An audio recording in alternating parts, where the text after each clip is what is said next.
It's another edition of Time About the Movies, and today we're taking a look at the 5 films of August 24th, 2007. You know, the summer movie season has now come to a close, and we're kind of in the little grace period between late August and early September when we get most of the dumping movies and films that the studio doesn't believe in. So naturally, a lot of the movies going to be coming up here are not that good, right? Well, not so fast, because this weekend we do have a couple of movies that are entertaining in their own unique way, and actually the first 2 movies that we have here. So why don't we just go ahead and just jump on into it. Let's start off with the first movie we have here, the biggest new release of the weekend, and that is the sequel to Bean, Mr. Bean's Holiday.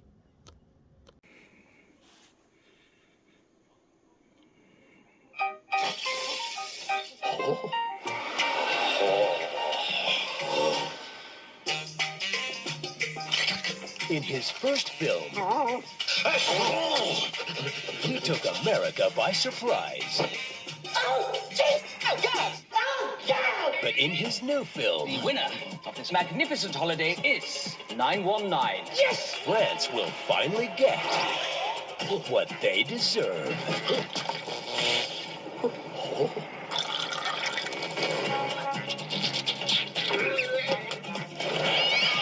Mr. Bean is ready for his dream vacation, but he's having a little trouble getting there. Stop! Now, to reach the beach, he'll have to find his way, forge new friendships, impress the locals, and bombastic, and fantastic. Got your number boxes as a Mr. Rose. and take France in Tout de fruits mer. one bite at a time.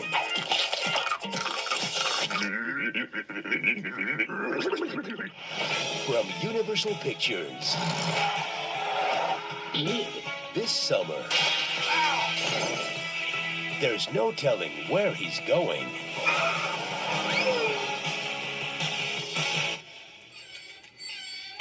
But everyone knows where he's been. Rowan Atkinson.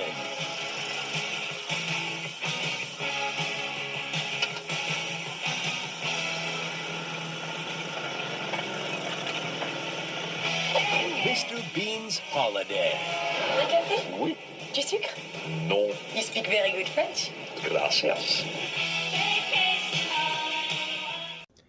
I mean, honestly, how can you go wrong with Mr. Bean? I mean, what has the guy done that has not been very funny?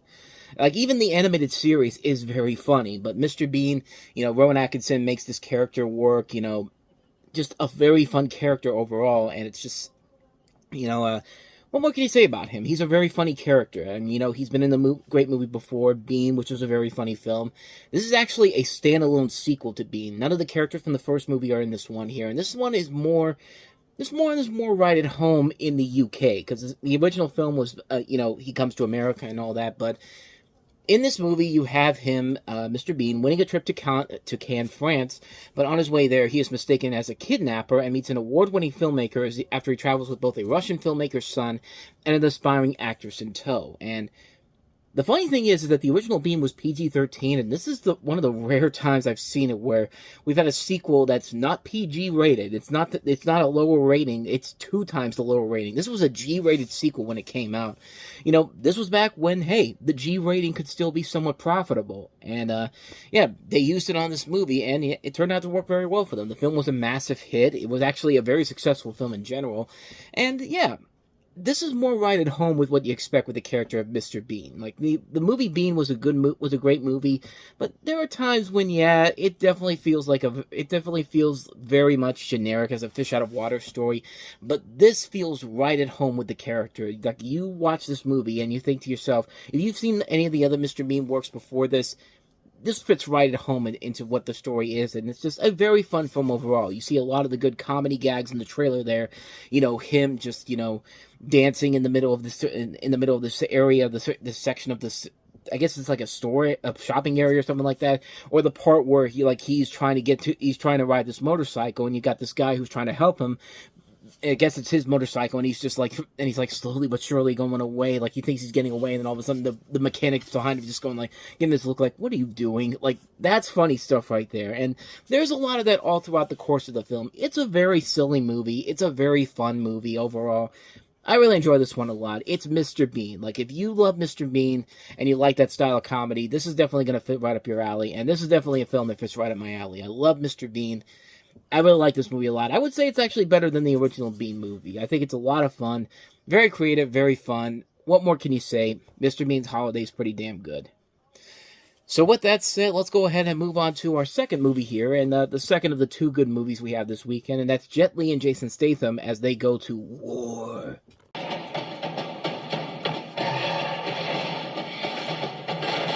killed my partner. Get ready for a war. On August 24th, Jet Li and Jason Statham are at war. You and I are gonna finish this. Rated R. In theaters August 24th.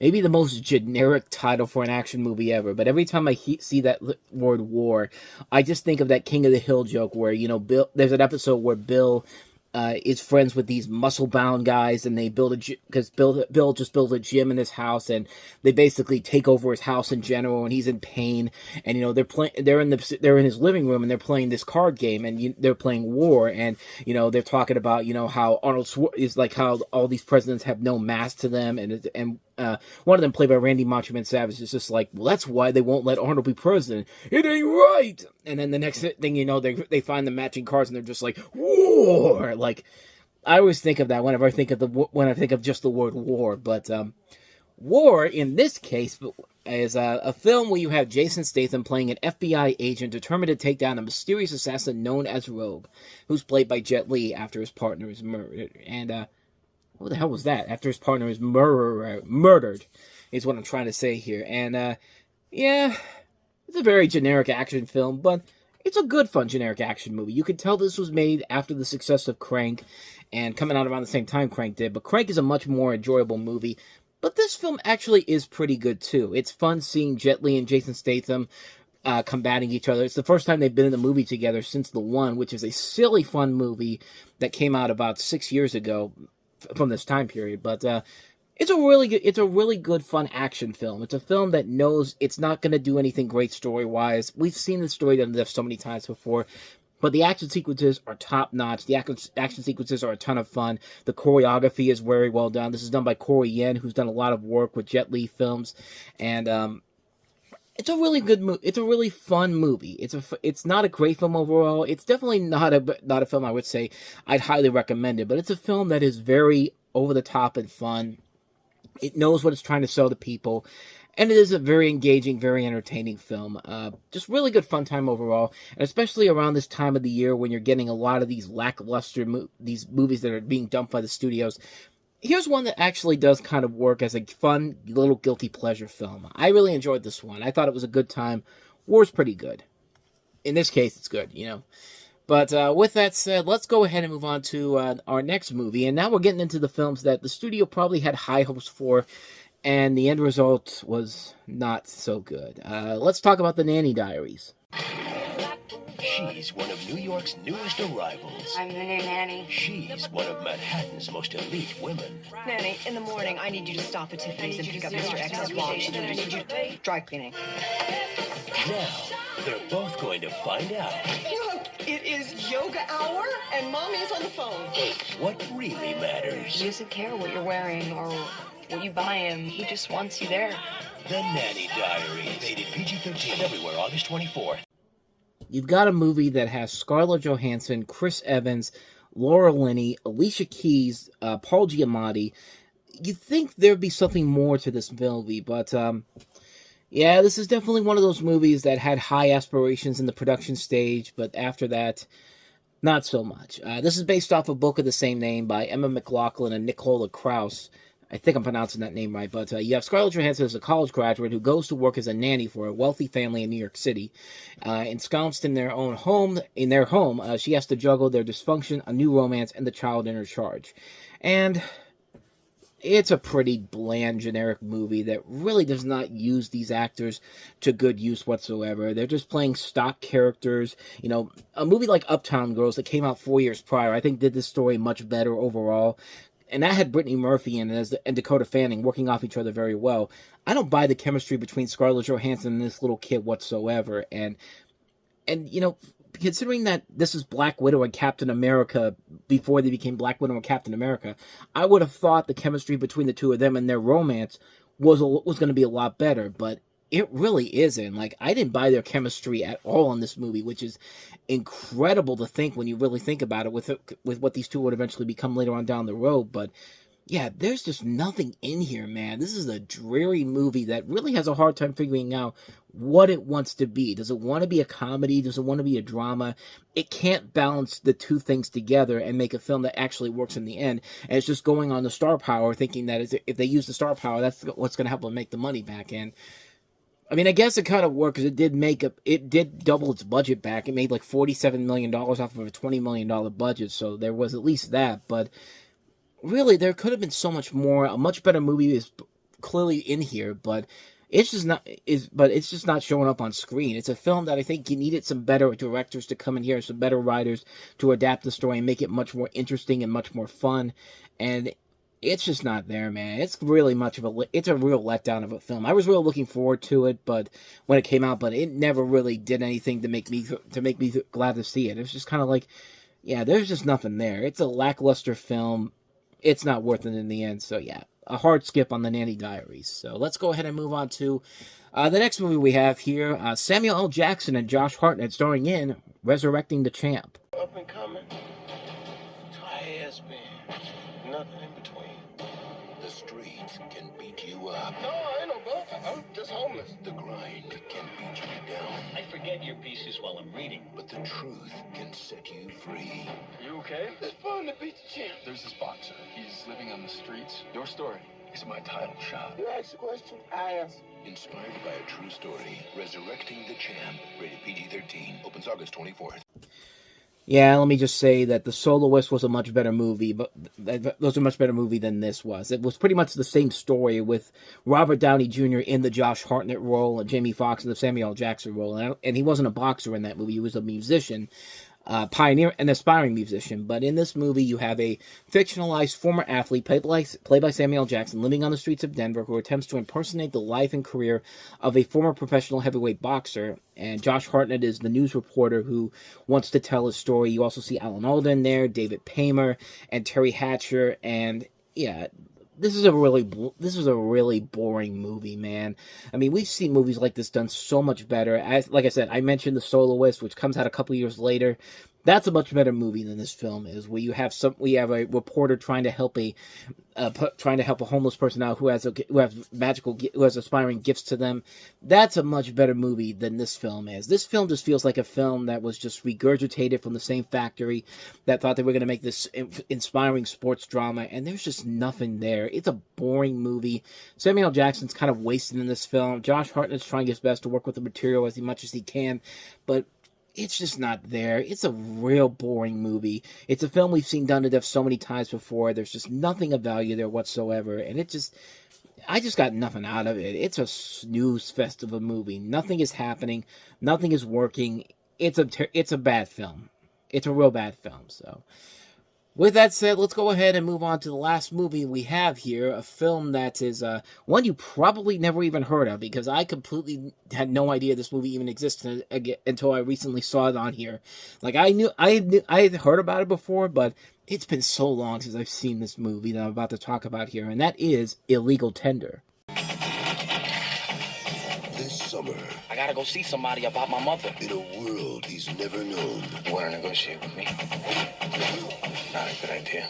in a game he's never played, I'm not a gangster, Anna. Then why are you doing this? I swear to God, everything's gonna be fine. he'll have to bring the fight to them. We can go home right now. No, we can't.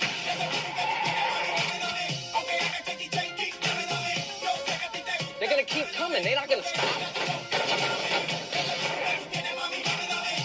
Who do you think you are? Bob, come on. Son. Illegal Tender. which sounds like the name of a really bad erotic thriller, and there's no thrills in this movie, nor anything erotic, unless you like male nudity, which is in this film, but no, after the gangsters who killed his father come to settle a score, a teenage boy and his mother turn the tables on the killers. One Latino family's quest for honor and revenge as the hunted become the hunters. Wilson de Leon Jr. is an exceptional college student with an adoring girlfriend, doting mother, and a future full of promise. He has never wanted for anything, and he has never been forced to stand his ground. But when ghosts from his mother's past come back to haunt his present, he must defend his family, and quickly turn into the strong man his father prayed he'd become. Nothing can stop Wilson's mother, Millie, from protecting her two boys, forced to flee from their home after gangsters killed her husband. She made an oath to give her children only the best, but all that changes when an enemy from the past catches up with them. It's finally time to take action, and now they're done running. Weapons at the ready, Wilson Jr. and Millie prepare for a final showdown with the murderers who robbed him of a father and her husband. Now, in a battle fueled by family ties and blood feuds, it's becoming very clear what happens when anyone tries to come between this son and his mother. Yeah, you got a movie that's trying to be the new Scarface, and this is from the same director who made another movie that was trying to be the next Scarface, Empire, which that movie wasn't that good either, and this film ain't any better. This is a movie that, like I said, it's been a long time since I've seen it, but I remembered literally nothing about it until I watched this trailer again, and I just looked at it and I'm just like, yeah, this is pretty much everything I remember about hating this movie, and this was a film I did not like back in the day when I finally saw it. Yeah, there's just nothing there. It's a film that's trying to be kind of like the new Scarface for a new generation, except Tony Montana in here is supposed to be a good guy, but like, there's just nothing about this character and this world that is investing or engaging whatsoever. There's nothing about this situation that we haven't seen done better in much better movies. There's so many things wrong with this film in terms of trying to be something that's supposed to be completely new and different, but just feels like they've just regurgitated the same stuff that they did before in much better movies. Again, kind of like with Resurrecting the Champ. Like, we've seen better versions of the storyline done in much better movies, with much better characters and much better actors involved in it, and there's just nothing there. It's a boring film. Like, I did not feel the tension whatsoever. I didn't feel any real care for any of these characters in this movie, and it just really felt like they were forcing it all in. It just really feels absolutely 100% pointless for existing. It's a boring film. I know it's been a long time since I've seen it, but there's nothing about this trailer that I saw watching it again that makes me think that if I go back to watch it, it'll probably be a different movie altogether. There's nothing about this movie that looks engaging or fun whatsoever. Yeah, it's a film I've completely forgotten about, and I'm kind of glad I didn't go back to watch the film again and just remember what I saw from that trailer, because, yeah, trailer looked pretty bad. The movie I remember not being that great, so, yeah, a hard skip on a legal tender. And so, with all that said, we wrap this edition up of Time About the Movies. The next time we meet, we've got 3 movies on Labor Day weekend. The biggest one being Rob Zombie's version of Halloween. We also have Dan Fogler, who, that was around the time when they were trying to make him the next big thing, in the ping pong ball comedy, Balls of Fury. And James Wan's second movie of the year, this time with Kevin Bacon, in Death Sentence, which essentially is just a remake of Death Wish, but is it a good one? Well, I'll save that for next time, and I'll tell you about that one. So we have 3 films to look at next time around. We'll take a look at those movies then. But until then, thank you so much for watching, and I hope you enjoyed this. And if you did, go ahead and check out the last episode I did, which was the Time About the Movies Best and Worst of 1989 special that I did. So go ahead and check that out with that. And if you want to see any of the episodes from 2007, check out the playlist as well. And also, don't forget to hit the like button, the subscribe button, notification button, and the bell, because you get updates on when new videos come out, and we do post new videos here every day. Now, with all that said, I am off. I will see you guys next time, and until then, as always, take care.